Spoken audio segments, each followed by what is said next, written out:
विधानसभा के बाहर जिन दो बहन बेटियों ने आत्महत्या करने की कोशिश करी, या क्या 2 दिन पहले हुई घटना जिसमें महिला के साथ में, एक बहन के साथ में, एक बेटी के साथ में रेप किया जाता है, दुष्कर्म किया जाता है, क्या उत्तर प्रदेश के मुख्यमंत्री उन तमाम लोगों का एनकाउंटर करेंगे? बताइए, आप जवाब दीजिए। हैं और आपको बता दूं कि विकास दुबे की आड़ में एक 16.5 साल के बच्चे का भी इन्होंने एनकाउंटर कर दिया। जब 12वीं का रिजल्ट आता है तो उसके बाद पता चलता है कि उस बच्चे का इन्होंने एनकाउंटर कर दिया। इस बात का जवाब देना होगा उत्तर प्रदेश पुलिस को। और अभी 2 दिन पहले की घटना, विकास दुबे के बाद एक और घटना सामने आती है जिसमें ब्राह्मण परिवार के पूरे परिवार को मार दिया जाता है, पुजारी के पूरे परिवार को मार दिया जाता है। आखिर इसका जिम्मेदार कौन है? तो एनकाउंटर करिए, अपने तमाम नेताओं की लिस्ट निकाल के करिए, शुरू करिए। ठोको नीति जारी क्यों रोक रखा है? क्यों उन्हें जेल की रोटी खिलाई जा रही है? कि वो सिर्फ इस कारण से कि वो भारतीय जनता पार्टी को सपोर्ट करते हैं, और अगर कोई व्यक्ति भारतीय जनता पार्टी के विरोध में जाता है तो उसका एनकाउंटर कर दो, उसे आतंकवादी, उसे देशद्रोही घोषित कर दो। क्यों नहीं करा डीएसपी देविंदर सिंह का एनकाउंटर? क्यों नहीं करा कुलदीप सिंह सेंगर का एनकाउंटर? कि कुलदीप सिंह सेंगर बीजेपी का पूर्व एमएलए रह चुका है, इस कारण से नहीं करा क्या एनकाउंटर? वही शर्मा जी, मेरा सवाल है कि लगातार उत्तर प्रदेश में ऐसी घटनाएं सामने आती हैं कि अपने आप को सोचने पे शर्मसार कर देती है। मैं बात करना चाहूँगा अमेठी से। अमेठी में 2 घटनाएं सामने आई हैं जिसमें महिलाओं को लेकर के देखा जा रहा है। तो कुल मिलाकर के आप उत्तर प्रदेश के ऐसे विकास की जो बात कर रहे हैं, जो सत्ता में बैठे हुए लोग हैं, आप क्या मानते हैं इस विषय को देखते हुए? क्या वाकई में इस तरीके से विकास होगा? उत्तर प्रदेश गुंडे बदमाशों का, आतंकवादियों को, गुंडे मवालियों का यह प्रदेश बन चुका है। क्योंकि जिस देश के मुख्यमंत्री के ऊपर इतने सारे आरोप हों, इतने सारे केसेस हों और इतने सारे चार्जेस चल रहे हों, इतने सारे थानों के अंदर एफआईआर दर्ज हो, उस देश के, उस जगह के लोगों की क्या हालत होगी आप समझ सकते हैं। उत्तर प्रदेश के अंदर अमेठी से सांसद स्मृति ईरानी, जिन्हों को शर्म आनी चाहिए, एक महिला होकर एक महिला के लिए आवाज नहीं उठाती हैं। इस महिला ने देश के पूर्व प्रधानमंत्री श्री डॉक्टर मनमोहन सिंह जी को चूड़ियां भेजी थी। आज इन चूड़ियों की जरूरत उत्तर प्रदेश के मुख्यमंत्री योगी आदित्यनाथ उर्फ अजय सिंह बीस्ट को है। उत्तर प्रदेश के अंदर अमेठी विधानसभा के सामने 2 महिलाएं आत्महत्या करने की कोशिश करती हैं। एक महिला जो अपने आप को 80% जला लेती है और एक बहन, एक बेटी अपने आप को 20% जला लेती है। लेकिन उत्तर प्रदेश के अंदर अमेठी से सांसद स्मृति ईरानी चुप और मौन रहती हैं। इसका कारण और जवाब देंगी ये वही महिला है जो जंतर मंतर पर बैठ के प्रदर्शन करती थी जब भाजपा की सरकार नहीं थी। ये वही महिला है जो राजघाट पे आके प्रदर्शन करती थी, तमाम जगहों पर प्रदर्शन करती थी, मनमोहन सिंह को चूड़ियां भेजा करती थी और तमाम नेताओं को चूड़ियां भेजने का कार्य करती थी। पर जब आज इनकी सरकार है, इनकी सरकार के होने के बावजूद ये महिला जो एक बहन होने के नाते, एक बेटी होने के नाते दूसरी बहन बेटी के साथ में, उसके मान सम्मान के साथ में नहीं खड़ी हुई है। उत्तर प्रदेश के अंदर की घटना कि जब एफआईआर दर्ज नहीं होती, क्योंकि वो वहाँ के गुंडे बदमाश होते हैं, वहाँ के लोग होते हैं जिनको शायद मुझे लगता है उत्तर प्रदेश की सरकार के राजनेताओं को अभी सपोर्ट है, तो ये इसी कारण से चुप। और 2 दिन पहले की आप घटना देखिए, चलिए ये घटना तो उजागर हो जाती है, 2 दिन पहले की घटना देखिए जब उत्तर प्रदेश के अंदर एक बहन के साथ में, बेटी के साथ में दुष्कर्म किया जाता है, तब भी ये सांसद, अमेठी से सांसद स्मृति ईरानी चुप और मौन रहती हैं। आखिर इसका जवाब क्यों नहीं देती, क्यों चुप और मौन रहती हैं? एक जगह है नीदरलैंड जहां अपराध खत्म हो गया है तो जेलों को बंद करना पड़ गया, और एक जगह है भारत का उत्तर प्रदेश जहां अपराध इतना बढ़ गया है कि जेल कम पड़ रहे हैं, सारे अपराधियों को संसद तक पहुंचाया जा रहा है। ये सारे के सारे अपराधी संसद में पहुंचते जा रहे हैं और इस देश का बेड़ा गर्क करते जा रहे हैं।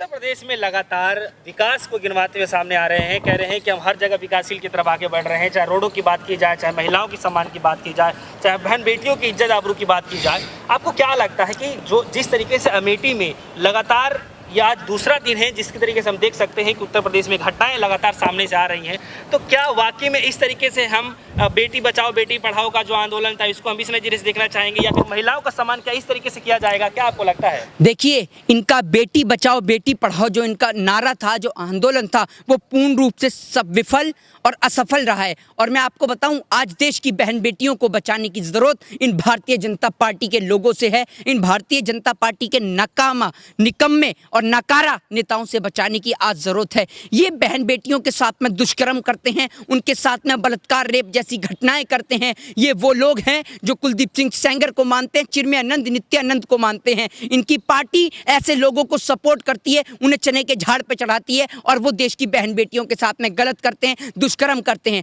अरे इनको देश की गद्दी दी गई है, देश की गद्दी संभालने को दी गई है, बहन बेटियों की इज्जत आबरू संभालने को दी गई है। ये तो बहन बेटियों के साथ में दुष्कर्म करते हैं और ऐसे नेता जो इस देश के लिए कलंक है, धब्बा है। और आपको बता दूं कि विकास दुबे की आड़ में एक 16.5 साल के बच्चे का भी इन्होंने एनकाउंटर कर दिया। जब 12वीं का रिजल्ट आता है तो उसके बाद पता चलता है कि उस बच्चे का इन्होंने एनकाउंटर कर दिया। इस बात का जवाब देना होगा उत्तर प्रदेश पुलिस को। और अभी 2 दिन पहले की घटना विकास दुबे के बाद एक और घटना सामने आती है जिसमें ब्राह्मण परिवार के पूरे परिवार को मार दिया जाता है, पुजारी के पूरे परिवार को मार दिया जाता है। आखिर इसका जिम्मेदार कौन है?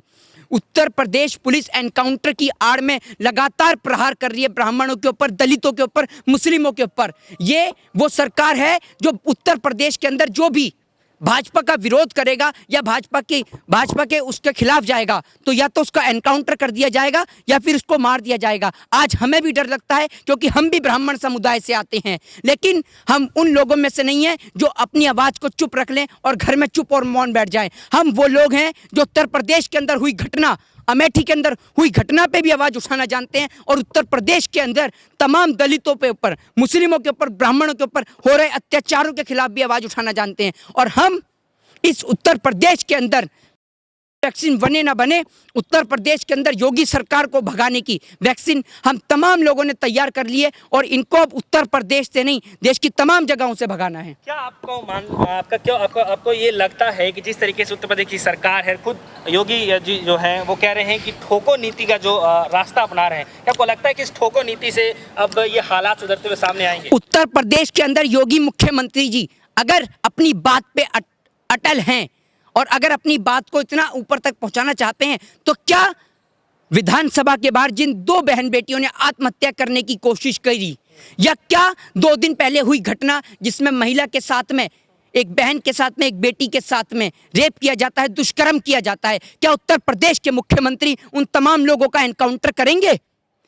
बताइए, आप जवाब दीजिए। और इस बात का जवाब आपको देना पड़ेगा उत्तर प्रदेश के मुख्यमंत्री जी को। और मैं आपको बता दूं कि ये झूठे लोग हैं। ये सिर्फ आपको बताऊं एनकाउंटर की आड़ में, आप बताइए ऐसी क्या एसटीएफ को ट्रेनिंग दी जाती है कि एसटीएफ वाले अपने हथियारों को संभाल के नहीं रख सकते? एनकाउंटर की आड़ में बचाई जा रही है उत्तर प्रदेश की सरकारों की कुर्सी, बड़े बड़े नेताओं को बचाया जा रहा है सिर्फ एनकाउंटर की आड़ में। ये एनकाउंटर नहीं, कुर्सी बचाने का प्रयत्न है, कुर्सी बचाने का प्रयास है। क्या आपको लग रहा है कि एनकाउंटर ही एक आखिरी रास्ता बच गया है? एनकाउंटर, देखिए आप क्या समझ रहे हैं सरकार सुधारने का? अगर एनकाउंटर की आड़ में अगर उत्तर प्रदेश के अंदर मुख्यमंत्री जी कहते ना कि मेरे तमाम नेताओं के ऊपर जितने भी चार्जेस लगे सबको जेल में बंद कर दिया जाएगा, देखते हैं उत्तर प्रदेश के अंदर कैसे कानून व्यवस्था ठीक नहीं होती, कैसे उत्तर प्रदेश में गुंडे बदमाशों को सजा नहीं मिलती।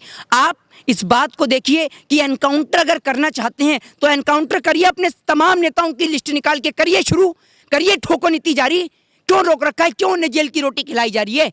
कि वो सिर्फ इस कारण से कि वो भारतीय जनता पार्टी को सपोर्ट करते हैं, और अगर कोई व्यक्ति भारतीय जनता पार्टी के विरोध में जाता है तो उसका एनकाउंटर कर दो, उसे आतंकवादी, उसे देशद्रोही घोषित कर दो। क्यों नहीं करा डीएसपी देविंदर सिंह का एनकाउंटर? क्यों नहीं करा कुलदीप सिंह सेंगर का एनकाउंटर? कि कुलदीप सिंह सेंगर बीजेपी का पूर्व एमएलए रह चुका है, इस कारण से नहीं करा क्या एनकाउंटर? एफआईआर दर्ज क्यों नहीं कर रहे आखिर में ये लोग? जो भी कोई, चाहे महिलाओं की बात हो, चाहे एससी एसटी ओबीसी की अगर बात करना चाहें, कोई भी गरीब जो दलित तबके के जो लोग हैं, देखिए पुलिस के ऊपर मैं आपको बताऊं, पुलिस अपना काम पूर्ण रूप से अगर करेगी तो उसको या तो सस्पेंड कर दिया जाएगा या उससे कहा जाएगा माफी मांग। गुजरात की घटना को देखिए, जो सुनीता यादव जो हेड कांस्टेबल है, जब वो एक गुजरात के अंदर लॉकडाउन की स्थिति में एक नेता के बेटे को रोकती है तो उसके साथ में बदतमीजी की जाती है, एक पुलिस हेड कांस्टेबल के साथ में बदतमीजी की जाती है, उसके साथ बदसलूकी की जाती है और उसे इस बात से शर्मिंदा होकर अपनी वर्दी से इस्तीफा देना पड़ता है क्योंकि उसे माफी मांगनी मंजूर नहीं थी। तो क्या आप एक बात बताइए कि जो नेता, जो नीति, जो नियम कानून बनाते हैं, क्या वो उसकी धज्जियां उड़ा सकते हैं? और उसके अलावा अगर कोई इसकी धज्जियां उड़ाता है तो उसका एनकाउंटर कर देते हैं या देशद्रोही बता देते हैं। तो क्या ये कहना ठीक है? आप कह रहे हैं कि 16 साल का जो लड़का है विकास दुबे, एनकाउंटर के साथ में जो किया गया है, अब उसके माँ बाप ये कह रहे हैं कि अगर इतना ही सख्त जताया जा रहा था तो उसको पकड़ते, उससे पूछताछ करते, जांच का विषय है। तो आखिर में एनकाउंटर करके क्या साबित करना चाहती है उत्तर प्रदेश की पुलिस? देखिए, मैं आपको बताऊं, इस देश के अंदर सिर्फ न्यायपालिका अब इस काम के लिए बची है कि आप देश के अंदर या तो छुट्टियों को घोषित करते रहिए या फिर तमाम जो आपके लोग बंद हैं उन्हें न्यायपालिका के जरिए बेल पे बाहर देते रहिए। न्यायपालिका सिर्फ अब बेल का काम करने लगी है, बाकी पूछताछ तो अब इन्होंने करनी ही बंद कर दी है। क्योंकि अभी आप देखिए, उत्तर प्रदेश के अंदर बिजनौर में 2 दिन पहले शिव कुमार शर्मा के और उनकी पत्नी की गला रेंत कर हत्या कर दी जाती है। आखिर इसका जिम्मेदार कौन? उस 16.5 साल के बच्चे का एनकाउंटर कर दिया जाता है, उससे पूछा भी नहीं जाता कि बेटा तेरी गलती क्या है, उसका अपराध क्या है। एक नाबालिग का एनकाउंटर, आप उससे पूछते तो सही कि क्या बात थी। आपको डर था कि कहीं वो 16.5 साल का बेटा, 16.5 साल का इस देश का बच्चा कहीं आपके किसी राजनेता का नाम ना ले दे, कहीं वो ये ना बता दे कि इस सब के पीछे, इस सारे षड्यंत्र के पीछे भारतीय जनता पार्टी के नेता हैं।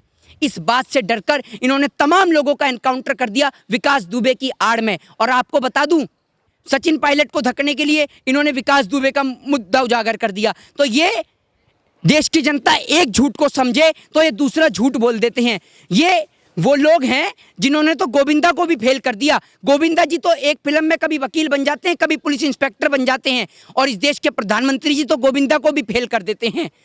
आज देश की वो स्थिति कर दी कि देश का बेड़ा गर्क इन लोगों ने कर दिया है। उत्तर प्रदेश आज गुंडे मवालियों का प्रदेश बन चुका है। उत्तर प्रदेश के विधानसभा के बाहर जब बहन बेटियां, इस देश की महिलाएं इस तरीके की घटना होती है तो मुझे तो शर्म आती है संसद के अंदर बैठी हुई उन तमाम पर जो इस देश के नाम पे कलंक है, पे धब्बा है, जो एक बहन के खिलाफ आवाज नहीं उठा सकती। वो संसद में बैठने का, संसद में जाने का उन्हें कोई अधिकार नहीं है। उन्हें अपने पद से तुरंत इस्तीफा देना चाहिए।